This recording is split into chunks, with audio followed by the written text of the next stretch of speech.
Hello, everybody, and welcome to the October edition. I almost said November edition of Inside Track. I'm getting ahead of myself, but we are here to talk about elevating dealership performance, and I'm very excited because this month we are talking to our good friends at Napleton around how to maximize results through your phone system and tying that back to analytics. It is a very exciting podcast or a very exciting episode this week. We're going to learn how to create a single view into crawl performance across every department. We're going to improve appointment conversions and reduce missed opportunities. We're also going to learn how to hear some around how Napleton drives accountability to get clear visibility into employee activity and not only just what your people are doing on the phone. We're going to talk a little bit about the outcomes that we see. And hopefully you guys walk away with a practical playbook from one of the industry's leading dealers on how to turn those conversations into conversions and build a culture of performance at your dealership. Now, truth be told, you guys have been on the podcast with me before, so you know that I work from home. We had a very, very late set of baseball games last night, so both of my sons are here, and we do these live. So just calling that out now. As always, before we bring our guest in, you see that audience chat over to the right-hand side of your screen. Please light that up. You know that we love interactivity all throughout the filming and recording of these. So please get our questions in. And now let's go ahead and introduce our guest and bring him to stage. I am thrilled to be joined by Mr. Jack Simmons. Jack, welcome to the show. Tell us a little bit about yourself, what it is you do there for Napleton, and then we will dive right into the content. Well, thanks for having me, Eric. It's good to join you. I think this conversation is one that's long overdue. How do we take all this data and all this analytics, consumer behavior, consumer journey, and actually understand how the phone matters Yep. and how we can better leverage all of this information to create performance and Yep. then measurable results. So, and I told you previously, I worked in the retail side of the business for 25 years. Spent the last 25 years working for three great companies, Cars Commerce, uh, Cox Automotive, as a national trainer. So I preached all these best practices for years in showrooms everywhere and any convention that there was happening. And then I got the great opportunity to work with the Napleton ownership to kind of put my money where my mouth is, Yep. I would say, and develop into one of the best in class business development centers in the industry today. Yeah. And you guys are what? You guys are going on your four. You've got 4 Pied Piper Awards under your belt. Yes, that That's is impressive. correct. So unprecedented. That mainly there are a lot of automotive companies that have gotten it once Yep. in the last 5 or 6 years, and we've been very fortunate to attain that award and then keep it for 4 straight years in a row. That's amazing.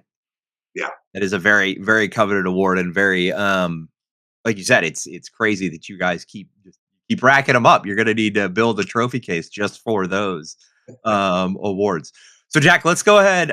Let's dive in. So, you've been. I want to start with a little bit about your background and your experience, right? So, I mean, you've been around for 50 years. And you've been in this industry for over 25, working, like you said, with Cox and Cars.com and a lot of the other great ones at Napleton. What's what's the biggest change that you've seen over the course of your career, and what's one thing that you've seen that's just remained constant and not changed? Well, and that's a great question. I think the fundamentals in our industry have not changed. I think there are good processes in place. I think there's good talent in place. Um, I will say that with the advent of AI and all the data points and analytics that we have, um, that has changed a lot about how we perceive things. I.e., in the old days, it was less than 15 years ago, dealers thought, well, these leads don't work or these aren't good leads. And, I'm not getting anything out of this. And then everybody says, well, they are leads. And the question is, you have to ask yourself, it's not about the leads. It's about how you're handling the Yep. leads. It's about the talent that is conversing and interacting with those leads. And it is all about talent, process, and accountability. Sure. And those three main ingredients are still true today. Yep. The question is, as a leader within an organization, within a dealer group, within a single point store, is how do I actually use the data, the information, the technology tools, and 100%. then how do I equate that to selling cars? Yep. How do you tie that accountability back to the outcomes Yeah, that you're actually seeing? So let's go ahead. And I think that sets up our first section here pretty well is, you guys, you Napleton, you guys juggle, a ton of digital tools. You have a ton of touch points. Yet you guys still do such an amazing job of recognizing that the phone still sits at the center of everything. And if you guys have listened to the podcast before, if you heard me talk, it is all about that connect. It's the oldest piece of technology, and I'll continue to preach this until the days phones get embedded right in our ears. That which that's God willing, coming soon. maybe we're maybe not too far away from. Given that now you've said, Jack, that the good old days was 15 years ago, so we're yeah, that's a scary thought given that I have a 15-year-old that I'm like, wow, I can't even think about 5 years ago at this point. But anyway, it's still the phones are still the heartbeat of sales and service. So let's start with why that's such a critical driver for dealership experience. And in your experience, why does the phone remain such a vital point and profit center for the dealer? Well, I'll go back to what you just said. The moment I put this in my ear, Yep. it's in my ear, right? But it's still the phone. And in any studies that we've seen over the past 20 years, uh, it always comes down when you look at consumer behavior and you look at that consumer journey, their endpoint for the majority of purchasers are to the human side of the equation, which is the phone call. And we can tell by the tools that you guys help provide us that when that customer gets that far down the funnel, then it converts to the phone. They've done a lot of their research, they've done their homework, and still buying a car is an emotional purchase. Is there some people that would look at an Amazon model and buy a certain product and say, I can get it and I'm comfortable with that? Sure. Well, I think it all comes down to the price point, right? Mhm. I'm like, if I'm going to spend 30 grand, Cars Commer with Automotive News did a great webinar yesterday about affordability, Yeah. and which even makes us in the store level have to do our job even better to be able to provide a great service, great value, great customer service. And all of those things are all around talking to somebody on the phone Yep. for I the think most it's part. Yeah, I think it's you bring up an interesting point, right? It is we see it a lot here at CallReview where it's bridging that gap between in that buyer journey of when they make the decision to pick up the phone, right? And if you don't nail that first experience and you don't nail that first conversation point and it's a bad experience, they're hitting the next button and they're moving on to the next dealership who is going to get maybe do better than what you did, and we hear it time and time again. So it's really again, I preach it, and you and I talked about this on our prep session is making sure that your people know what to do when that phone rings, or you hit the button to pick it up on your ear, or you answer on the soft dialer in the BDC, whatever it may be. What are some of the biggest pitfalls that you see dealerships encounter in managing the calls? Well, first, I'm going to say that this is top down driven.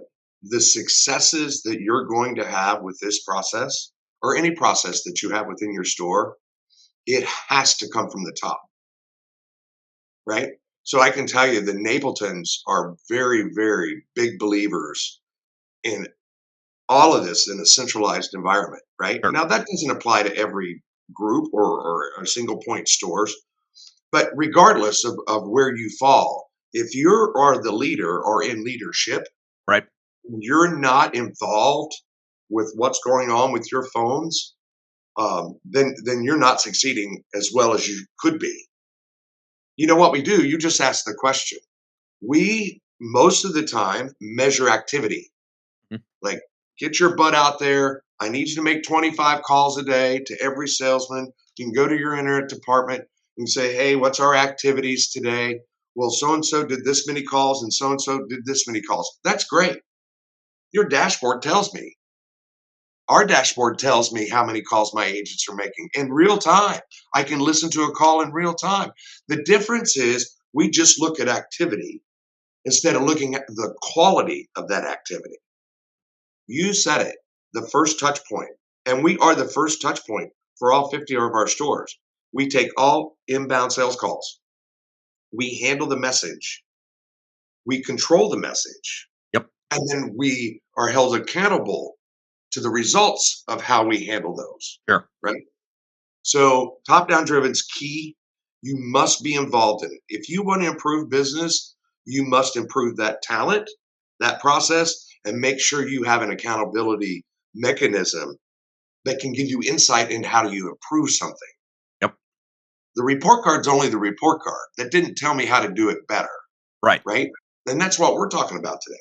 How do Yeah, we and I do think this? that's the most interesting thing is taking and a lot of dealers and Matt and John, I'm going to get to your questions next because I think they're very relevant to the topic. Is a lot of dealers that we work with, they struggle with bridging that gap from seeing, okay, you have all this insight in this data. Now where do I go? And it's almost analysis by or paralysis by analysis, right? We have so many data points. Where do I go and make that first fix?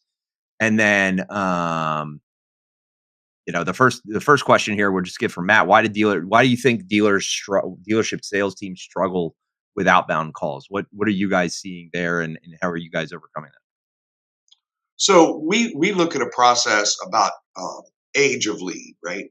So we are very aggressive in the very first 10 days of that lead coming in once they reach a phone because we know that they're very close to making a buying decision. Mhm. So we're very aggressive with making sure we follow up. Sure. Now that mechanism also includes text and email. We see a lot of conversations back and forth with consumers by text, especially during the day. Yep. Um, we know that from our data and our live view from our phone system with you guys that we know when our best time to contact a customer is and when the least time to contact a customer is. Having that insight gives me direction on something as simple as, well, why do have the staff here at this time and I have a bigger staff at a different time of the day? Well, those insights say I need the majority of my staff here during these hours Right. and less staff during these hours, right? And I think it all goes back, and I don't want to be old school fuddy duddy, but we used to pull out a phone book and say, call people. Yep. And people don't like to call people for one really main reason because they don't have the knowledge behind what they're going to hear when somebody picks up the phone. Yep. And by having good AI tools, recording tools that recorded calls, if I'm getting ready to make a call and I'm a manager or I'm doing follow up as a salesperson, I want to listen to the last call or the last connection to that customer. 100%. Now, it may have been by text. Let me read what the texts were. It may have been by email. Let me see what the email communication is. Oh, the customer's talked to us 3 times. Let me listen to the last phone call. So when I get on the phone to talk to that customer, I'm already 5 steps ahead. Yep. So that's the difference between saying you go out and do activity and let me see that you made 20 calls versus you go out and do the activity on 10 calls and made 4 appointments. Yeah. Yeah, and I think that really brings in the quality versus quantity conversation that's a lot of dealers are struggling with because I have a conversation with a lot of dealers who are like, well, my sales guys have to make X amount of calls per day, and I always immediate follow up question is what does that mandatory number get you as far as the outcomes are? And almost 9 out of 10 of the dealers that I talk to can't answer that question. They just want to see that top level metric is being hit, and they or know that everything. And that's a little bit like old school marketing where it was like you were just going to throw so many things out there and see what's stuck against the wall, and then that's where you're going to throw your dollars behind. Where now with the amount of, and I make this point to my kids all the time because they're growing up, we're growing up in a world now where there's so much information at your tips that you can know everything about the last X number of interactions that you had with a customer before you ever pick up that phone. You can see, oh, maybe this one they mentioned they're a Dallas Cowboys fan. I apologize, I'm a Dallas Cowboys fan. I know we're all tougher together, Cowboys family. But you can know, maybe they mentioned that you can bring that up on the game, but it's just, and I bring that up is the amount of data. And one thing that, I will bring up that, this is a little bit future looking, and you haven't heard this yet, Jack, but we're working on the idea of what if you could just ask the system, give me summarize the last 10 calls with this customer and give me the high level talking points is what we're looking at in our system. Next thing I do want to get to John's question is, the centralized, and I'm going to paraphrase this a little bit, the centralized support call center, where dealerships still need to take that call. Where do you see that line living? Is it for sales? Is it for service? Is it for both? And then I'm going to dovetail in the second question. What are your opinions, Jack, on, DVAs and digital voice assistants? And I have an opinion on that I would love to share too. But how do you see that playing a role going forward as like that always on teammate? Well, I think I'm going to go back to data here just a little bit by behavior, right? So um, when we analyze our call volume inbound, right, and about 30% of our inbound call volume daily is not for sales. This is one of the things I'm going to caution people about, that if you really want to take your CSI to a different level and increase the consumer experience, the reason why people are calling is they're calling for service and they can't get a hold of their service department.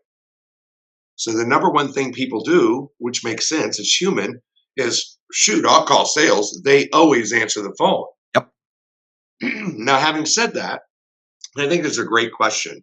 Um, you have to have as much emphasis on service as you do sales. Right. If you look at fixed operations, fixed absorption into the true cost of operating a dealership to net profit, that's a big miss that we miss in our industry. And we struggle we can't help the customer here because we're not equipped to help the customer from a service perspective. As to the question of being centralized, we use tools as Google Chat, GroupMe, that Mm. we communicate across all channels with all stores because we're in a centralized location. We have stores all over the Midwest and all over the state of Florida in real time. That if we have a customer complaint, we can escalate that in seconds Yep. through the tools. So I think that's a big opportunity for most dealerships, is how that inbound is handled, excuse me. It was recorded, and then how are we managing that? Who's listening to those calls for quality? I will tell you, Eric, we have a whole team of Q&A people and quality assurance people, and this is all they do all day is listen to inbound calls. And if we miss something, we get an alert immediately coming out of your system that we can second voice that customer or escalate that to the dealership, to the sales tower via your phone system Love that. instantly. So we don't miss. Are we perfect? No. Same thing with the service escalation. Are we perfect? No. But it's so critical, um, whether you're centralized or not centralized, that you are monitoring that inbound traffic, and then inspecting it. The old adage: people do what you inspect, not what you expect. Yep. See, we to your point originally, we look at the activity, but we don't measure the quality of the activity. 100%. For either one of those, if it's a bad experience, if I can't get a status update on my car, or you're not answering me, or nobody answers the phone, the consumer's doing what? Right. They're They're just getting moving on. frustrated. Yep. How's that CSI score going to work out for you? So Exactly. the phone is everything to the success across multiple verticals within our dealership operations. Yeah, you bring up a lot of good points there, and I want to touch on real quick where John asked about the voice AI support day, and what can it do and where do you see it going. So a lot of the way that I look at the DVAs that are coming in is right now they're increasing the capacity of your team, and they're taking some of those maybe that you can set them up to handle some of the off or the low value calls, right, where relationships, status checks, and things like that. Where I think are going to be they're going to be almost a defensible moat that you're building around your dealership is in the next 6 months, where you think about the tools where OpenAI and Perplexity and even Apple are going to start rolling out the abilities to create these personalized agents that you're going to be able to say, go call dealerships for me and find me and set up 6 test drives, right? Like, that you brought up staffing a minute ago, so it's like, okay, now you have your staffing all set, but now all of a sudden you're getting an influx of thousands of calls from these personalized AI agents. Everybody's got their own Jarvis running around, Mhm. making these calls on your behalf. That's where I think the DBAs are going to be very important in the next 6, 9, 12 months is as those start to roll out and become mainstream amongst consumers is you're not going to be able to staff people to handle that call volume. You're going to have that teammate that is taking those, what I would consider those low value calls to the point where they're ready to get on a human and they've found that with that. But that's one of the interesting things that I see. So real quick, I want to go May ahead. I skip you there for just for a second? Yeah, So I kind of equate what you just said as a call tree, but in a different way right, because of AI, right? So the call tree filters the best it can, non-human, right? right, We're using AI. We have stores using AI. A lot of our follow-up after 30 days is 100%. AI. And then if somebody engages, I have a live agent to engage with them. Guess where? On the phone. Yep. Because typically they're looking, what we're seeing now, they're looking for an appointment. That's human. You know, yeah, we get people that say on text we'll make an appointment, but 90% of our appointment set to appointment shows start with a phone call, Right. right? So I see that AI is going to be a big benefit to us to handle things that aren't exactly consumers maybe ready or in market yet. Mhm.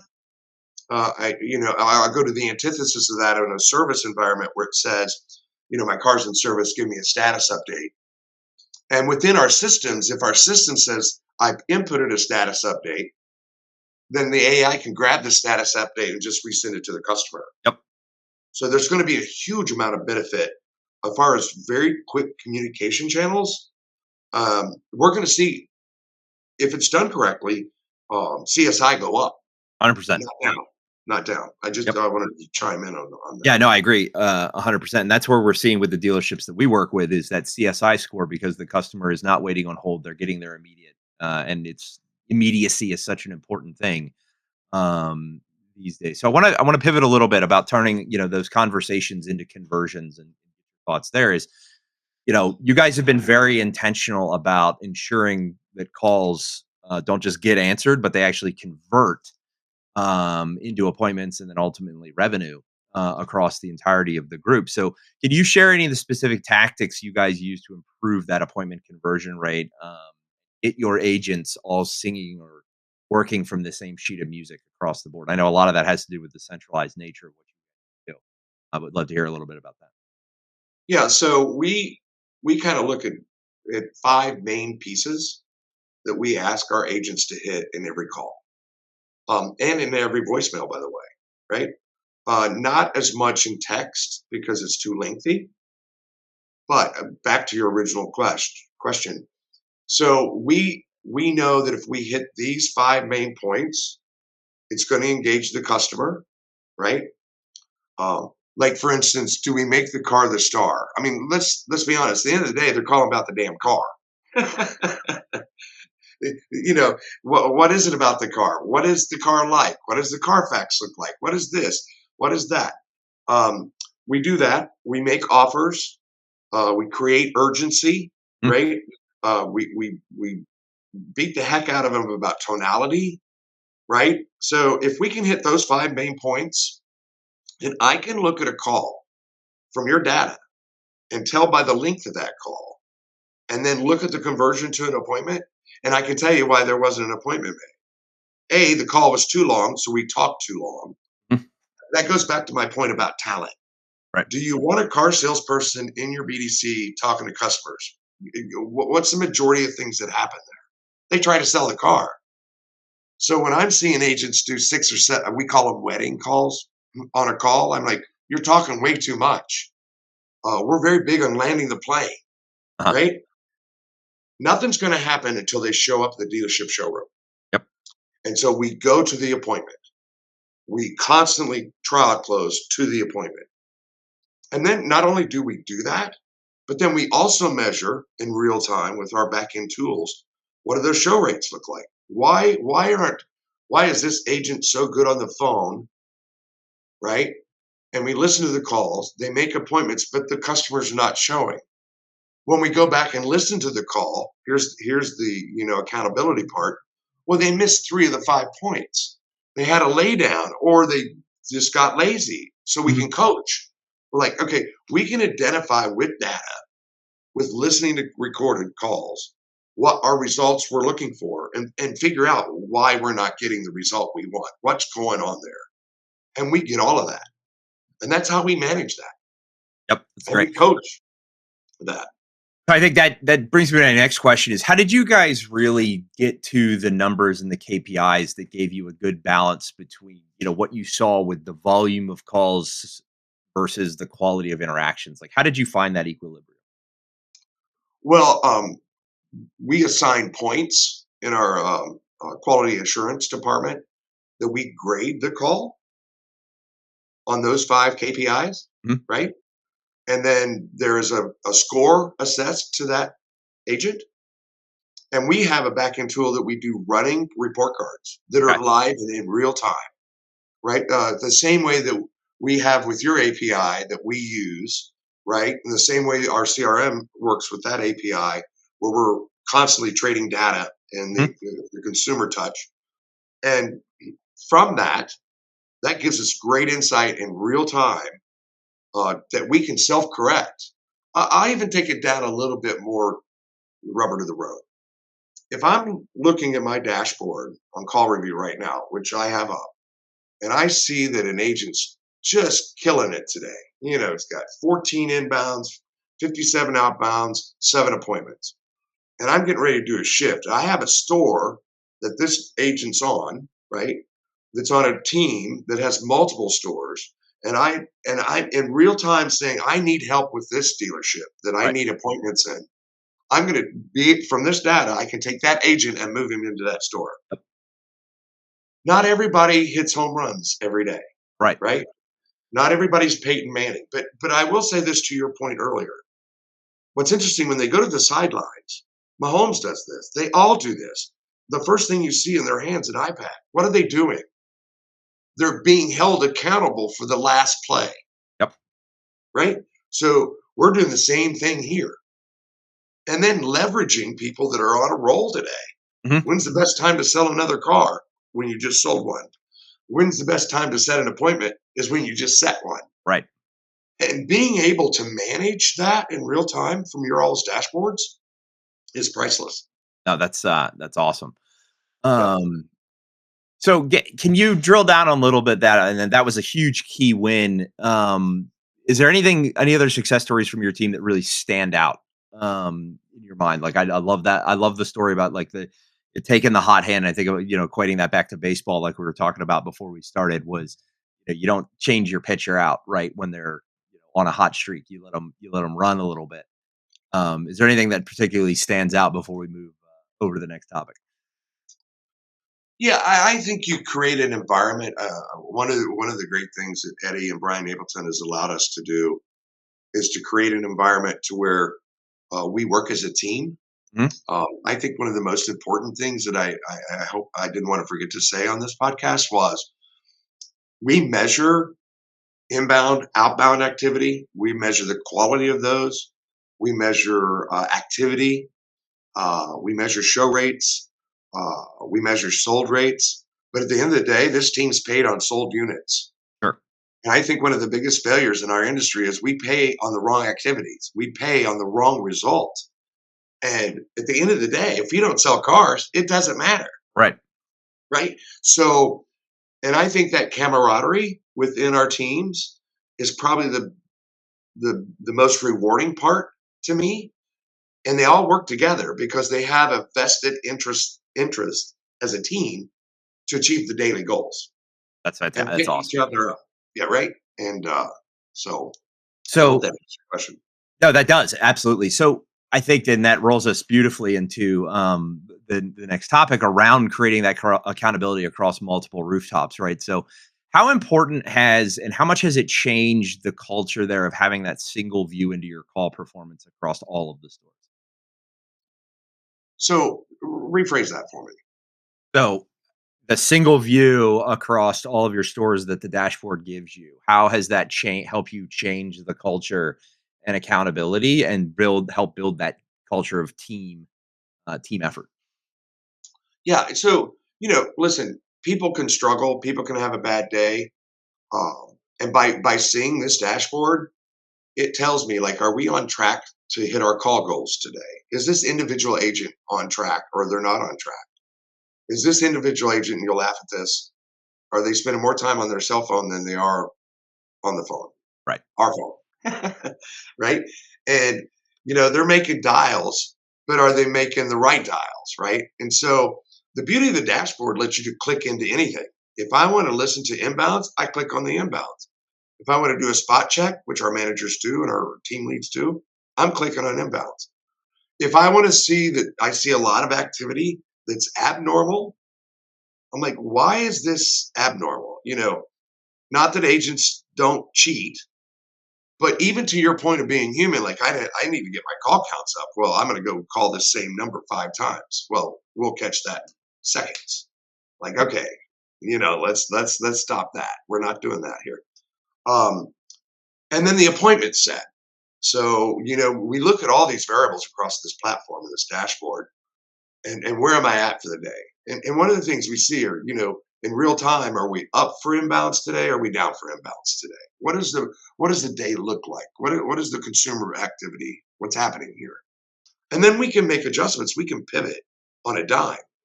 And that's the beauty of having this data in real time. Yep. So I think that's a great segue to, that those analytics, right, that you have at your fingertips at real time. Like how has that impacted your coaching, your training? And then how have the employees received that because I talked to a couple of dealerships about a week ago where they were struggling around their employees are kind of pushing back on the accountability that they're held to. And they don't like that they have that amount of visibility. So how did you turn that maybe hesitation of getting recorded, getting looked at that level of scrutiny into a coaching and training opportunity to improve versus looking at it as like, oh, Big Brother's watching me?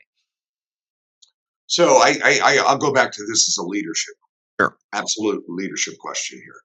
So, great leaders, great coaches, we practice for a reason. We train for a reason. This is probably the biggest deficit that we find, in my opinion, after 8 years being here, building this and growing this, was that we constantly are training. We're constantly practicing our craft on an ongoing basis. We have great support from corporate training. We have our team leads and our managers that train constantly. We play games, we make it fun. We spiff for the right reasons, for the right results.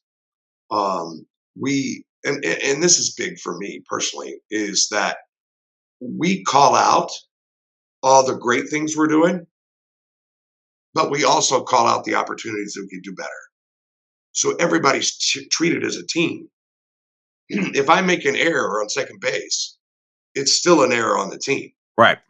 If I throw an interception on the football field, it's an interception, but it's an interception against the team. Right. We turn the ball over. So that team philosophy is priceless, but that's a leadership thing. Yep. That comes top down driven, and if you're getting pushback, there's two things that are happening. One, they have a lack of understanding Mhm. about what the expectations are, or there are things that are being measured differently for different people. Sure. And it's going to come down to me. I'm going to close this statement out. Great managers, great leaders are consistent in how they manage the process. Right. If you treat everybody equally, you set the right expectation, right? And you show respect, not favoritism, but respect. You are going to change the results. Your outcomes will be as a team and not necessarily as an individual. No, And that's that's how it works. yeah, and I could not agree with that sentiment more. Is the when you start pitting people against each other, it creates a culture of I'm going to keep everything in a bucket versus I'm going to be open with it, and then you start developing issues like out of the gate there. So real quick, David wants to know, how do you see AI help the dealer in real time with notifications or recommendations to handle task to opportunity for BDC and car sales? And then how are the managers involved with these alerts? Or are they? Oh, great question. So right now, we're our AI tools that we're using. We have a separate side dashboard that is connected to our CRM. And while AI is doing what it does in the background, we part of the product's called Superhuman. So AI then escalates it up to us to where it pops in front of us, in front of our screen, like it's right there. Mm. It's like an interstitial ad when you're on your phone. They watching your browsing history and you get this popped up. And like, I have been interested in those Kohans. Let me click on that Yep. interstitial. The same thing applies with AI here. So, the moment it pops up, you are now that customer wants engagement, not fake engagement, but real engagement. They're asking a question. They want to set an appointment. Um, so you have to have people monitor it. Yes, you have to. You can't just set it and leave it alone. There's still the human involvement in there, especially when the customer wants to engage. Then when that customer says they're ready to engage with it and they're engaging with AI, then boom, we go to the human side of the equation. And it literally results in appointments. Yep. It's just that simple. Fantastic. Yep.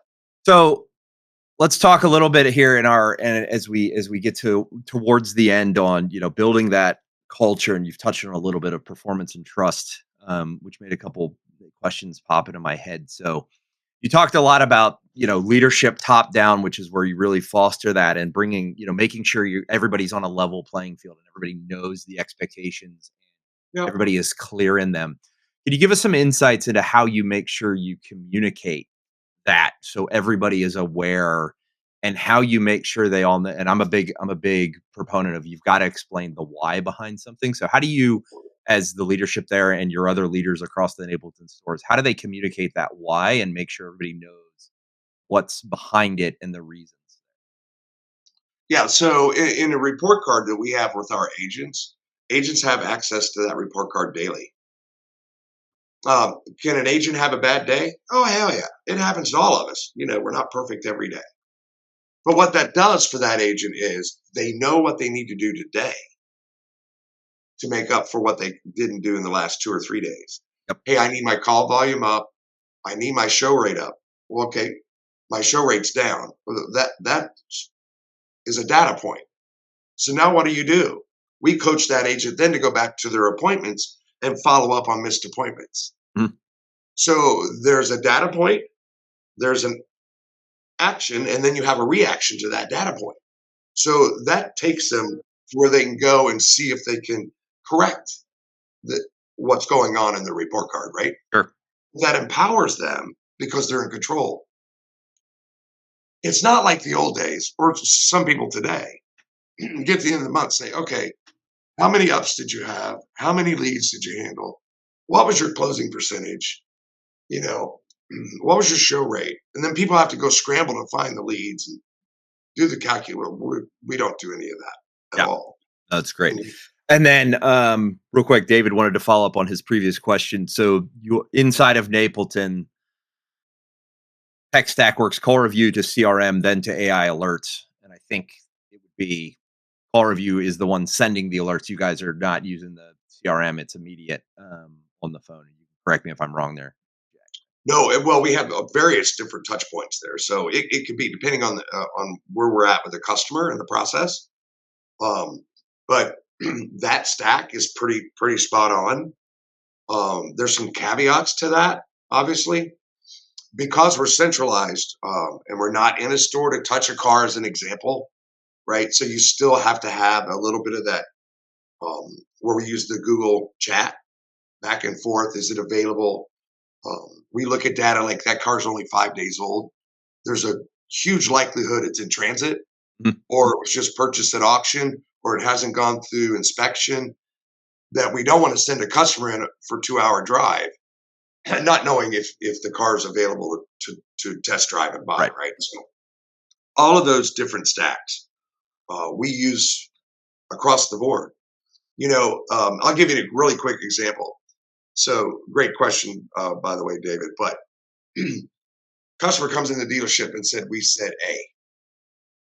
Your person told me that you could do this." Um, and as a typical reaction in a store, you got a heat case. So sometimes that heat case then comes down to me, to us, Mhm. and my whole philosophy's always been this: let me check that. Yep. Don't get excited. I don't get crazy. Do we make mistakes? We do. When we screw up, we admit it immediately. But as a leader and as a manager in a showroom, when something comes in, take a step back and go listen to the call. Go listen to the recording. And I will tell you, 9 times out of 10, that's not what the agent told that customer. That customer's putting you together. That customer's putting you together on the showroom floor, Yep. right? So while we work in an exciting environment, it gets stressful at times. These data tools, your dashboard specifically on these recorded calls, are literally priceless Yep. because it helps us control temperature, it helps us control consistency, and it helps us control the team that we have, and not control the team, but make the team inclusive. That everybody's a part of the same team, a part of the same game. Oh, yeah, and I think that's the biggest thing that, I've talked to a lot of whenever I get to interact with dealerships is you have to be centralized in your message and you all have to be playing from the same playbook. And if you're not playing from a consistent playbook, you're going to have strategy, and that's the same thing we preach internally here at Call Review with even with our sales team, right? Is everybody has to be dancing from the same music, or we're going to have an inconsistent message, and then it's going to cause problems. So as we get into the last couple of minutes here, I want to be respectful of time. So, from a leadership perspective, I got two more questions for you. From a Okay. leadership perspective, what's been the most transformative thing about unifying your phone analytics, your phone and your analytics data across the board? Well, I would have to say is the results. The results of being able to see a clear vision through a lot of clutter, right? Through a lot of data points. At the end of the day, this is a human transaction, and these are humans talking to humans. Um, and are we saying the right things? Do we have the right people talking to the right people at the right time on the phone? Are they trained? Are they coached? Um, the data gives us all the tools that we need to give us direction to how we manage and hold people accountable. Sure. And then real quick, one more question from David here. How are you guys using us with after hour calls or before hours calls? Or I think you mean David here. Correct me if I'm wrong. Or do you pass it off to an AI to handle it? At this time, we do not. They are recorded, and then anything that is recorded to us, the first thing we do in the morning, we get email alerts at real time from you guys, which is great. Like you have a voicemail sitting that goes to all of our management staff and team leads, supervisory staff instantly. So we don't miss anything, and the people are reasonable to a point, unless they're out Sure. drinking at 2 a.m. in the morning, right? Um, which happens. Uh, We've but all been people there. know, yeah, people know that we're closed. They're typically in an emergency situation or a stressful situation. So we know when we come in the morning that their expectation was somebody wasn't going to answer that call. Sure. Autoresponders are there. We do have the recordings that says we're currently closed. And we're back up and we'll call you back, in which we do. So that kind of answers that question. I hope. Great. And so I'm going to ask this. I heard this phrased a way that I like doing this. If you were to talk to yourself 20 years ago, right, just starting out, what's the single piece of advice you would give yourself, knowing what you know now, to watch out for? The one thing you would look for. Well, it's kind of interesting. So, as I said in the beginning, I preached for 25 years on dealers' best practices, what to do, how to handle customers. And no doubt by actually putting my money where my mouth is Mhm. for the last 7 years and the successes that we've had with the benefits of working for the Napleton group and how their leadership has helped us build what we built. Um, the number one key hasn't changed. It is about leadership. It's about holding people accountable. It's about taking your data points and turning them into action. Yep. The old adage is knowledge is power. Well, that's bullshit. Knowledge is power with action. Yep. And this data, and there's a difference between knowledge and activity.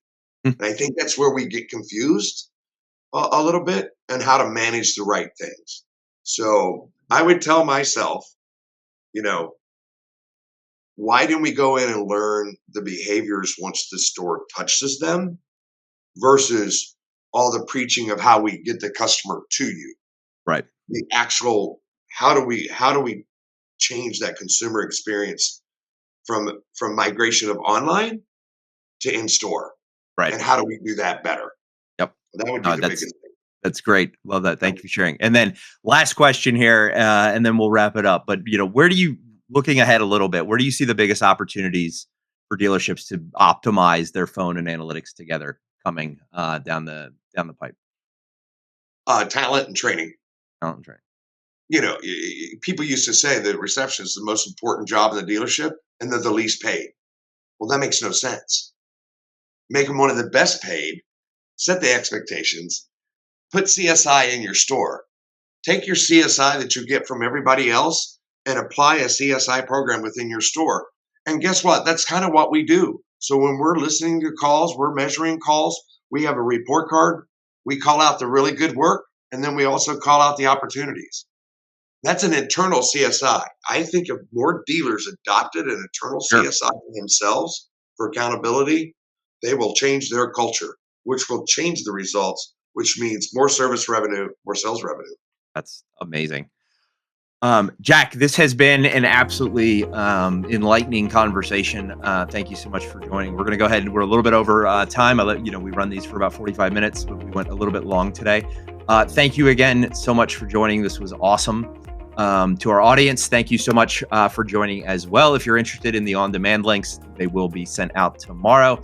And then as always, we will be posting this out as a podcast version out on Apple, iTunes, Spotify, and all the other feeds. So if you got there, find the Inside Track, and you can subscribe there. But with that, again, Jack, thank you so much for joining us. We very much appreciate it. And to our audience, we will see you next month. Take care, everybody.